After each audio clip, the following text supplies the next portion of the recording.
Charlie from CBS. Yes, thank you, Sean. Changing the subject slightly, is the DoD considering rescheduling the performance of young musicians in the Marine Band that was canceled because of the Anti-DEI executive order? And in a broader sense, is there a concern that anti-DEI initiatives may have a negative impact on recruitment? Well, I think the president and the secretary have been very clear on this, that anybody that says in the Department of Defense that diversity is our strength is frankly incorrect.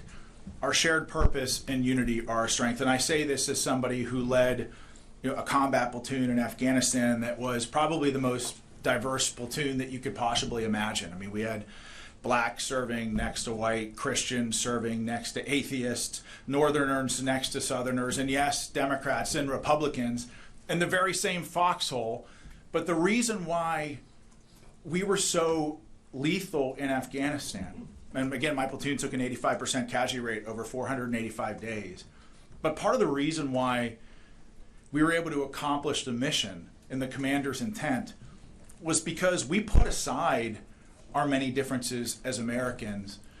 There were no hyphenated Americans with us in that isolated hilltop in the border region of Afghanistan. We were all just Americans.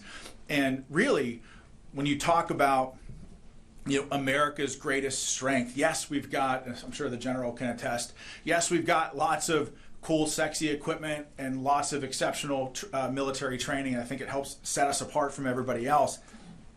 But what makes us exceptional fighters on the battlefield is our ability to put aside our many differences and unite under a common banner as Americans.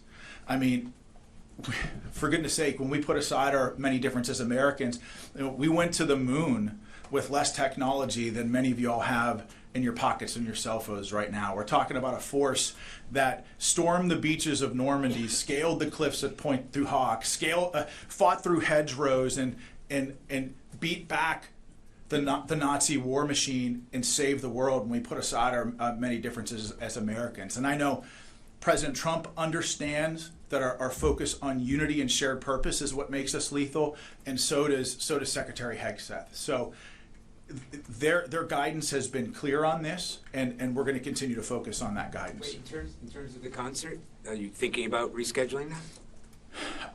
I don't think, I'll have to take that question for you. I don't have an answer for you, but we'll get back to you on that.